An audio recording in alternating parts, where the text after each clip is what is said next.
बोलिए बेहड़ वाली मैया की जय, गुरु भगवान की जय। बोलो सियापति रामचंद्र भगवान की जय।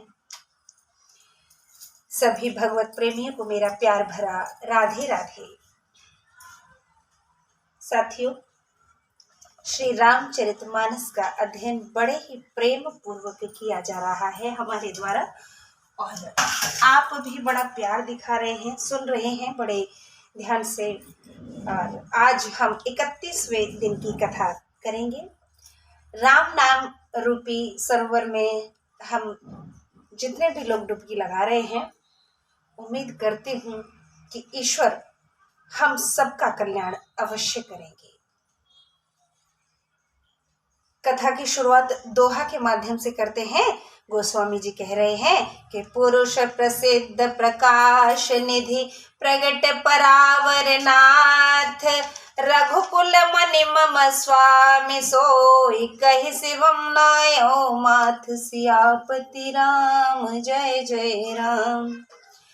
अर्थ है, शास्त्रों में जो पुरुष नाम से प्रसिद्ध हैं, प्रकाश की खान हैं, प्रकट और सबके स्वामी हैं, वही रघुवंश मणि श्री रामचंद्र जी मेरे स्वामी हैं।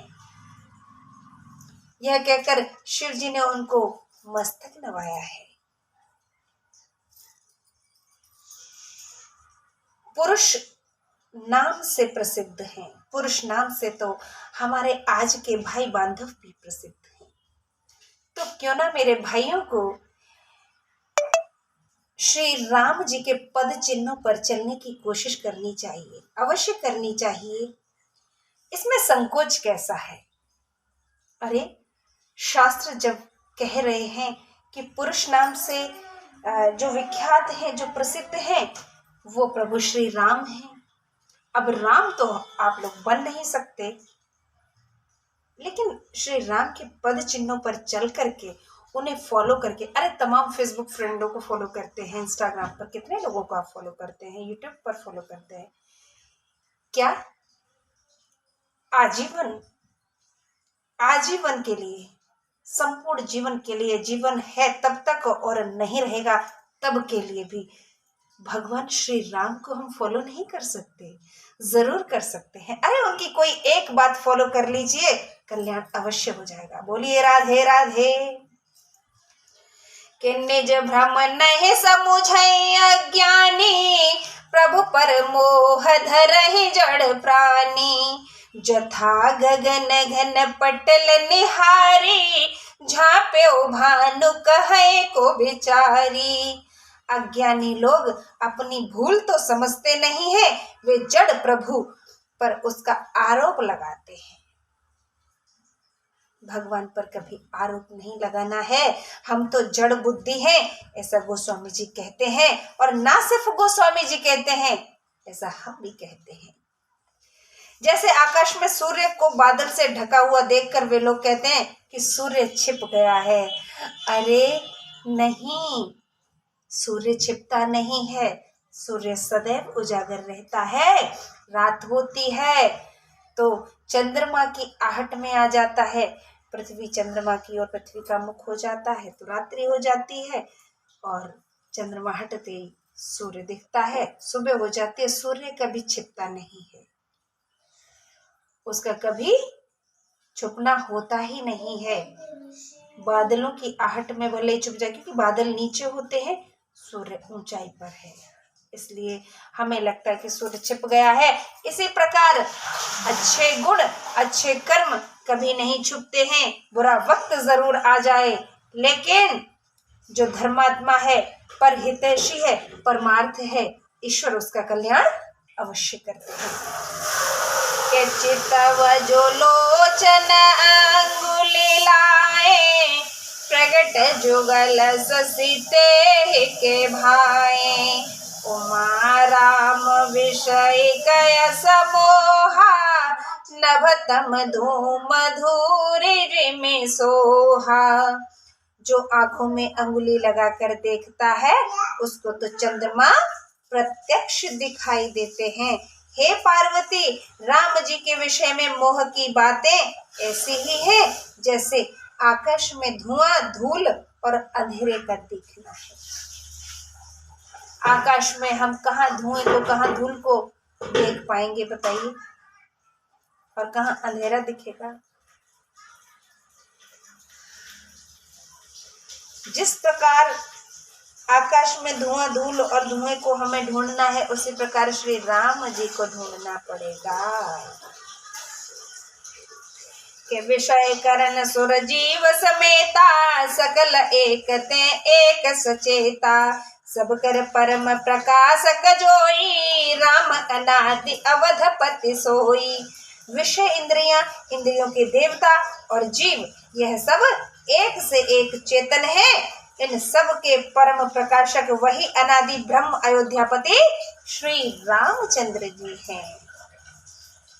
जगत प्रकाश्य प्रकाशक राम, मायाधीश ज्ञान गुण धामो, जासु सत्यता ते जड़ माया, भास सत्य इव मोह सहाया।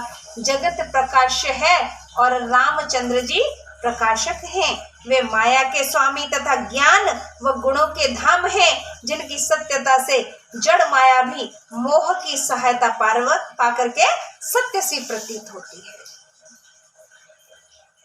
रजत सीप महु भास जिमि, जथा भानु करवारे, जदपि मृषाति काल सोही, भ्रमन सकै को उतार। सियापति राम जय जय राम, अवधपति राम जय जय राम।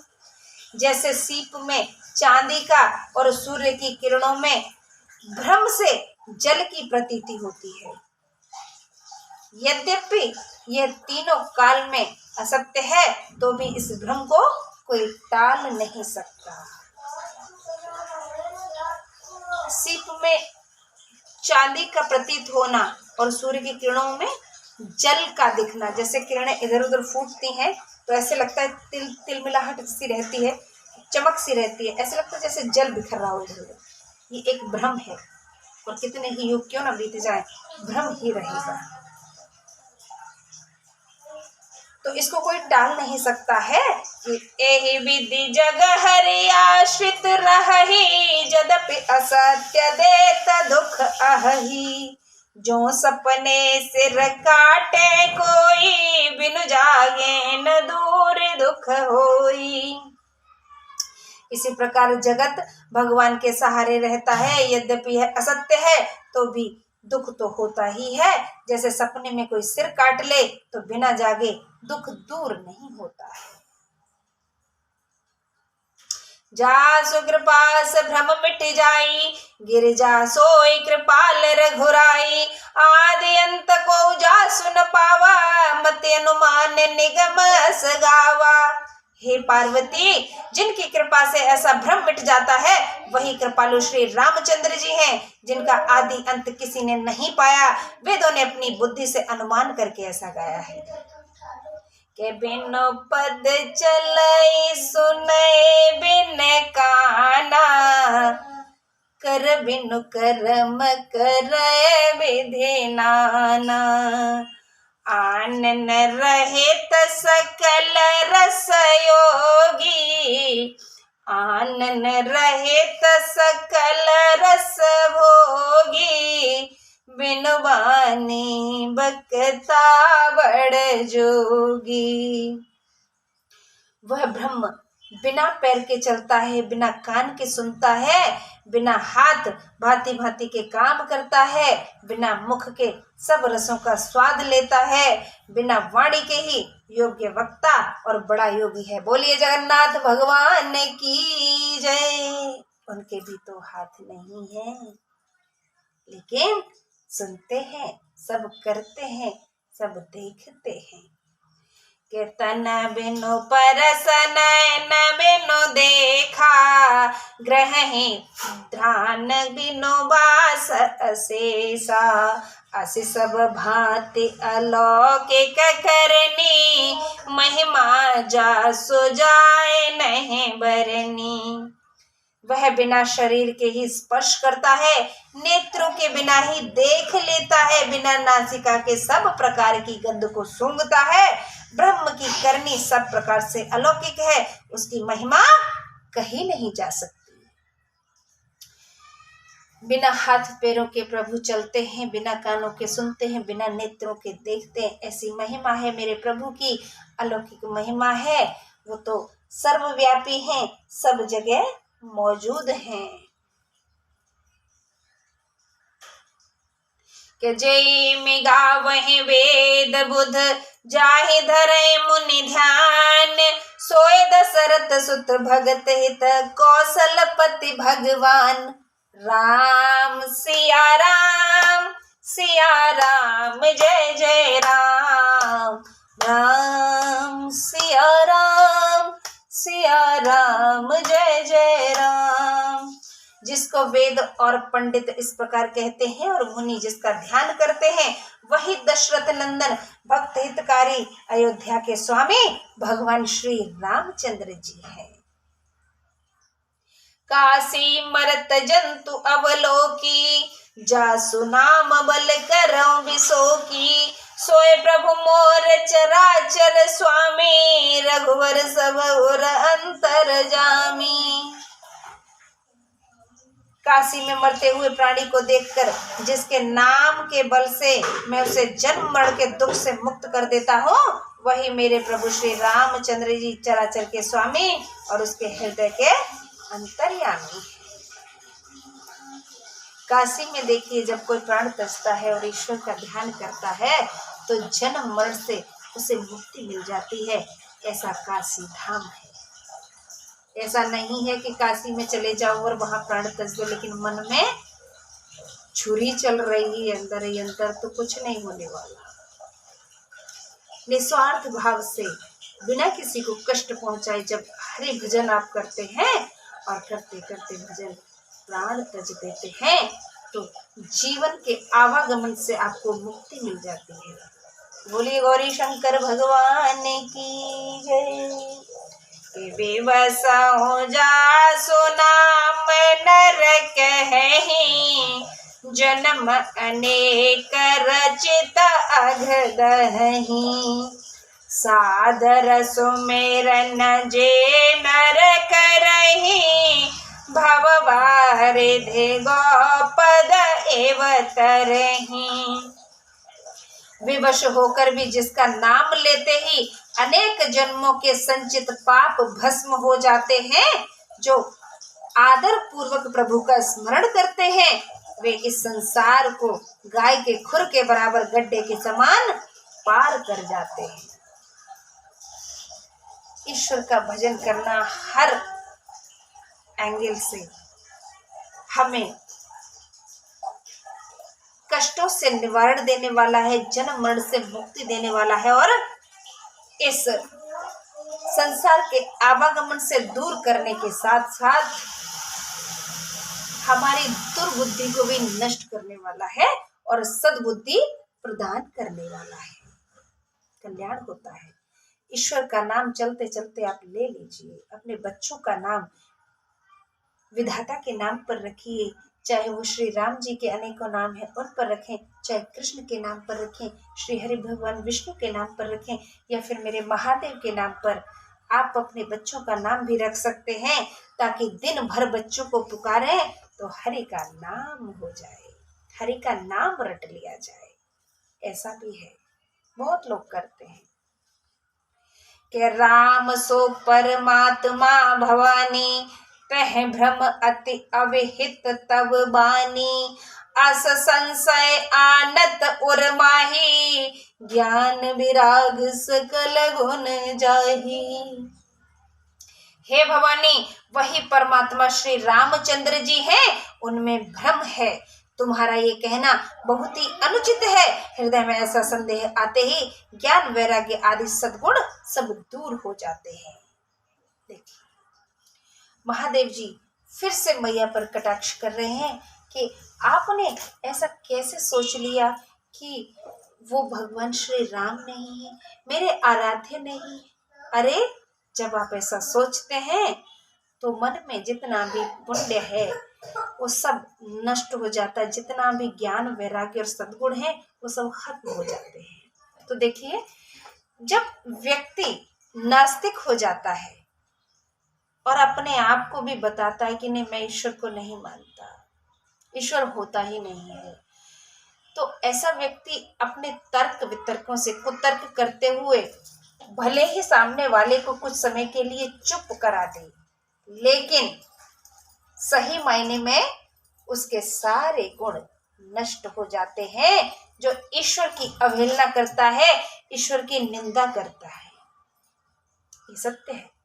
गोस्वामी जी स्वयं लिख रहे हैं और महादेव जी ने मैया पार्वती को फटकार भी लगाई है जब उन्होंने शंका की कि प्रभु मुझे श्री हरि के राम अवतार का चित्रण सुनाइए, क्या ये वही राम है दशरथ नंदन जो भगवान श्री को अवतार लिए हैं?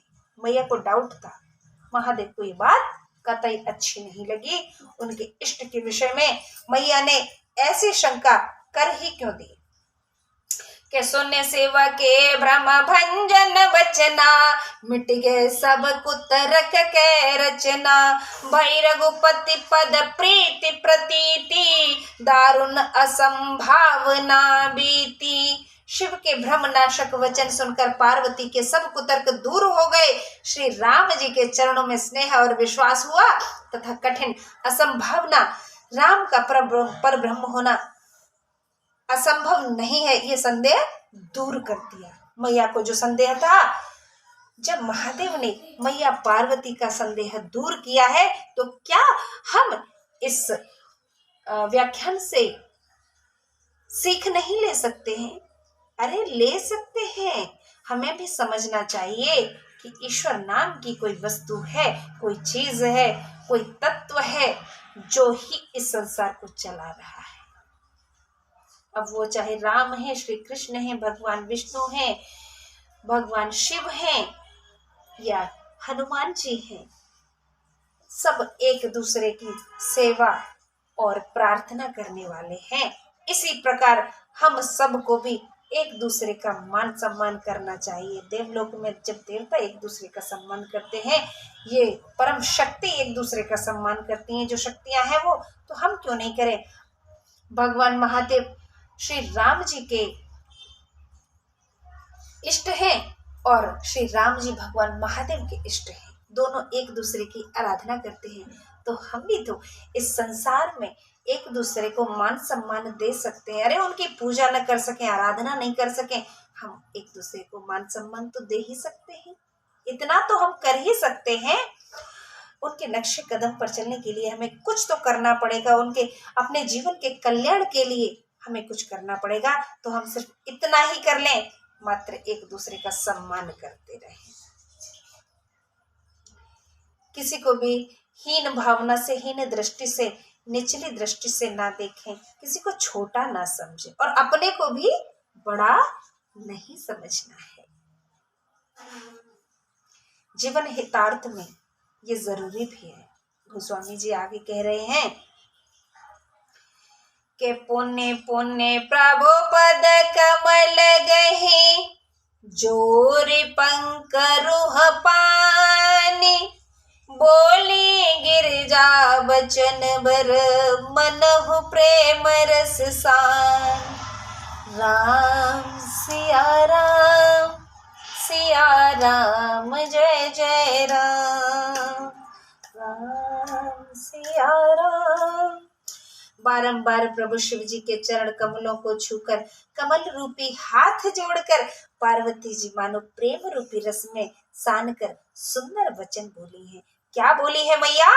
मैया बोली है कि सस कर सम सुने गेरा तुम्हारी, मिटा मोह सरदा तप भारी, तुम कृपाल सब संसहरेऊ, राम स्वरूप जाने मोए परेऊ। चंद्रमा की किरणों के समान आपकी शीतल वाणी सुनकर, शरद ऋतु की धूप के समान मेरा अज्ञान जाता रहा है। हे कृपालु, आपने मेरा सब संदेह दूर कर दिया है। अब मुझे श्री राम जी का स्वरूप जान पड़ता है। मैया ने माफी मांग ली है महादेव जी से। अगर हम किसी की बुराई करते हैं, किसी को कष्ट पहुंचाते हैं, तो हमें भी उससे माफी मांग लेनी चाहिए। अरे उनसे माफी मांगने नहीं जा सकते हो तो अपने परमात्मा से, ईश्वर से माफी मांग लीजिए। अकेले में ही भगवान के सामने रो लीजिए कि प्रभु मुझसे गलती हो गई, मैंने फला फला व्यक्ति को, अमुक व्यक्ति को कष्ट पहुंचाया, या मैंने कोई गलत कार्य कर दिया। अब आगे मैं ऐसा कोई कार्य ना करूं, उसके लिए मुझे सद्बुद्धि प्रदान करें और मेरा मार्गदर्शन करें। बोलिए राधे राधे। के नाथ कृपा अब गयो विसादा, सुखी भयो प्रभु चरण प्रसादा। अब मोए आपने किंकर जानी, जदपि सहज जड़ पारे भवानी। हे नाथ, आपकी कृपा से अब मेरा दुख जाता रहा और प्रभु के चरणों के प्रसाद से मैं सुखी हो गई। यद्यपि मैं स्वाभाविक मूर्ख और नासमझ स्त्री हूँ, तथापि आप मुझे अपनी दासी जान करके क्षमा कर दीजिए। महादेव के प्रथम जो मैं पूछा सोई कहूँ, जो मो पर प्रसन्न प्रभु अहूँ। राम ब्रह्म चिन्मय अविनाशी, सर्वरहित सब उर पुरवासी।